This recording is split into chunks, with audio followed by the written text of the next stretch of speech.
The dust has settled following the Singapore summit. Do you believe that President Trump should be getting more credit for even the slight amount of achievement that came out of this summit?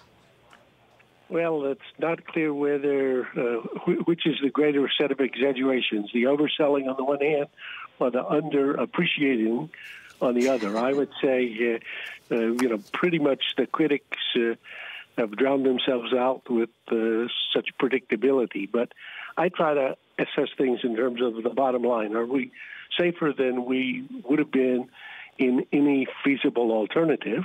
And if that's the test, I would say this gets good marks. Has the trust deficit that goes both ways been filled out a little bit more after this meeting? Well, if we were to listen to both Trump and Kim, we would believe so. These are two very unusual characters, and what they actually mean by trust and what they mean or respect in terms of trust of each other is fairly hard to tell, but it's pretty clear they have a sense, both of them, that they have a rapport. And there's a wonderful line, I think the last line of the Casablanca movie with Bogart. It says, this is going to be a beautiful relationship. So I would say we'll all stay tuned.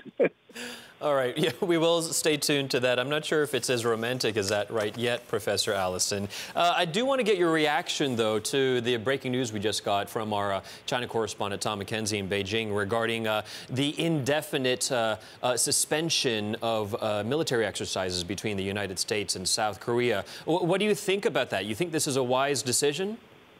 I think this is a sensible decision. I think it's exaggerated again, both on the upside and the downside.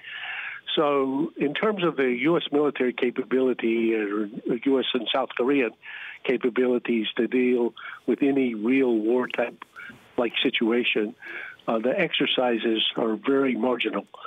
They're worthwhile and they're important, and it's very important to the whole picture, but they're not significant materially. And in fact, the South Koreans dropped out or constrained considerably the last set of exercises. So this is something that, places were trending. The exercises have been suspended on the proposition that as long as there's progress being made, they won't be resumed. But they're easily reversed. So there's nothing irreversible about the choice. Switching back to China now, Professor, we're just getting breaking news also from the Wall Street Journal that Donald Trump is said to have approved tariffs on $50 billion of Chinese goods. This is what we have been expecting to happen as early as today. In terms of this, in addition to what's happening with NXP, which we were just reporting, it seems like there's no rhyme or reason in terms of the engagement with the White House and Beijing. Sometimes, especially with North Korea, a pat on the back, and then here, a proverbial slap in the face? Well, again, Trump is the most unusual leader that we've seen, certainly in the main stage, for a long time.